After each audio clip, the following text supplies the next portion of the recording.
Assalamualaikum warahmatullahi wabarakatuh. Perkenalkan, ini Ustazah Penti. Insya Allah Ustazah akan mengajar SKI di kelas 6. Materi SKI hari ini kita akan belajar tentang Sunan Gresik atau Maulana Malik Ibrahim. Sebelum kita memulai pembelajaran hari ini, mari kita membaca doa terlebih dahulu. Bismillahirrohmanirrohim. Rabbi zidni ilman warzuqni fahman waj'alni minas solihin. Amin ya robbal alamin.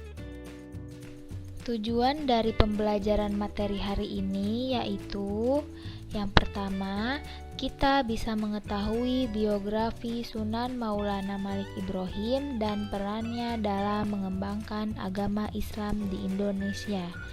Yang kedua, kita juga bisa mengetahui nilai positif dari peran Maulana Malik Ibrahim. Yang ketiga, mengamalkan nilai positif dari peran Maulana Malik Ibrahim dalam menyiarkan Islam di Indonesia. Nah, yang pertama yang akan kita bahas yaitu biografi. Biografi Sunan Maulana Malik Ibrahim yang dikenal dengan sebutan Sunan Gresik. Sunan Gresik lahir awal abad ke-10 di Samarkandi, Khasan, Persia, Asia Tengah. Ayahnya bernama Maulana Jumadil Kubro, yaitu keturunan ke-10 dari Husain atau cucu Nabi Muhammad SAW. Nah, Sunan Gresik sendiri yaitu keturunan Nabi yang ke-22. Sunan Gresik yaitu Wali Songo yang pertama atau yang paling tua. Sunan Gresik wafat yaitu pada hari Senin 12 Rabiul Awal tahun 822 Hijriah atau 8 April 1419 Masehi di Desa Gapura, Gresik, Jatim. Kemudian kita akan membahas perjuangan dakwah Maulana Malik Ibrahim. Kedatangan Maulana Malik Ibrahim disertai beberapa orang. Daerah yang dituju pertama kali yakni Desa Sembalo atau Tebalo, daerah yang masih berada dalam wilayah kekuasaan Majapahit atau sekarang dikenal dengan wilayah Kecamatan Duduk Sampean, Gresik. Maulana Malik Ibrahim melakukan aktivitas dagang sekaligus sebagai tabib di wilayah tersebut. Sunan Gresik setiap hari berdagang di tempat pelabuhan terbuka, tepatnya di Desa Romo, Manyar, Gresik. Perdagangan membuatnya dapat berinteraksi dengan masyarakat seperti raja dan para bangsawan, pemilik kapal atau pemodal, dan lain-lain.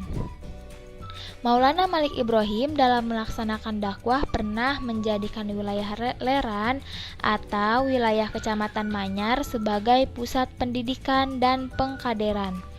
Wilayah Leran sebelumnya pernah juga digunakan tempat dakwah oleh Siti Fatimah binti Maimun bin Hibatullah yang wafat pada tahun 475 Hijriah atau 1082 Masehi. Nah, salah satu bukti bahwa Sunan Gresik pernah singgah dan berdakwah di Leran pada tahun 1370 Masehi adalah keberadaan Masjid Pesucinan. Tapi kini keseluruhan bagian masjid telah mengalami perubahan, sehingga yang terlihat hanyalah arsitektur masjid kekinian dan keaslian kolam atau telaga untuk bersuci seperti wudhu, mandi, dan lain-lain. Setelah cukup mapan di masyarakat, Maulana Malik Ibrahim kemudian melakukan kunjungan ke ibu kota Majapahit di Trowulan. Meskipun Raja Majapahit tidak masuk Islam, tetapi menerima Sunan Gresik dengan baik dan memberinya sebidang tanah di Kelurahan Gapura, Kecamatan Gresik. Selanjutnya, Cara dan metode dakwah Maulana Malik Ibrahim. Sunan Gresik mendekati masyarakat melalui hubungan pergaulan dengan masyarakat. Sunan Gresik tidak menantang agama dan kepercayaan hidup dari penduduk asli, melainkan hanya memperlihatkan kebaikan dan keindahan yang dibawa oleh agama Islam. Berkat keramahannya, banyak masyarakat yang tertarik masuk ke dalam agama Islam. Sunan Gresik membuka pesantren dan masjid sebagai pusat perguruan Islam. Pesantren tersebut berada di Leran Gresik.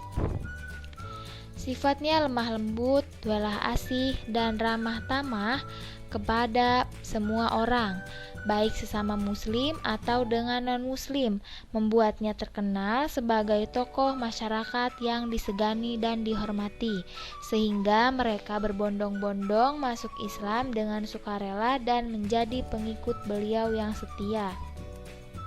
Misalnya dalam menghadapi rakyat jelata yang pengetahuannya masih awam, Sunan Gresik menjelaskan Islam dengan damai, mudah dipahami dan diamalkan. Kaum bawah tersebut dibimbing untuk bisa mengolah tanah agar sawah dan ladang mereka dapat dipanen lebih banyak lagi. Sesudah itu, mereka dianjurkan bersyukur kepada yang memberikan rezeki, yaitu Allah Subhanahu wa Ta'ala. Nilai-nilai keteladanan dakwah Maulana Malik Ibrahim. Toleran terhadap ajaran agama Islam.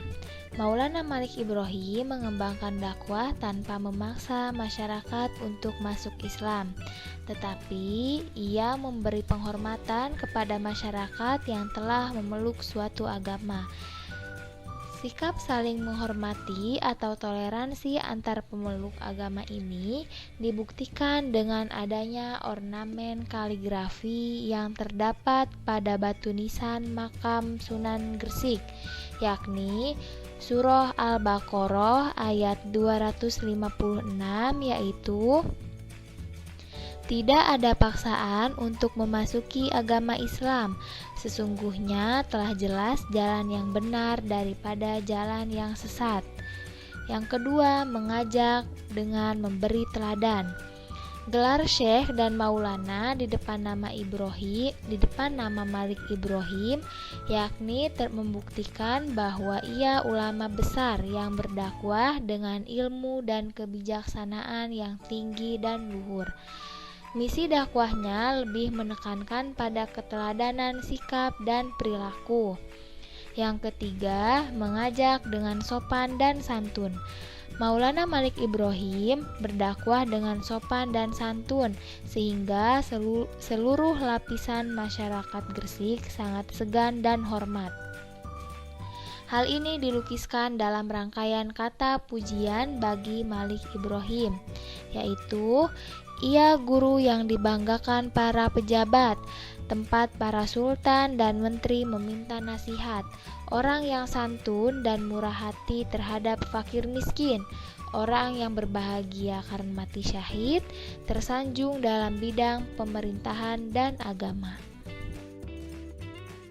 Nah, karena kita sudah selesai membahas kisah Sunan Gresik, Ustazah akan memberikan kalian tugas. Kalian kerjakan 5 soal ini, kerjakan di buku tulis, ditulis juga soalnya ya. Nah, semua jawaban dari soal ini ada di buku paket SKI. Silahkan kalian buka buku paketnya ya. Baiklah, cukup sekian pembelajaran hari ini. Jangan lupa untuk mengisi absen di kolom komentar YouTube dan kerjakan tugasnya. Wassalamualaikum warahmatullahi wabarakatuh.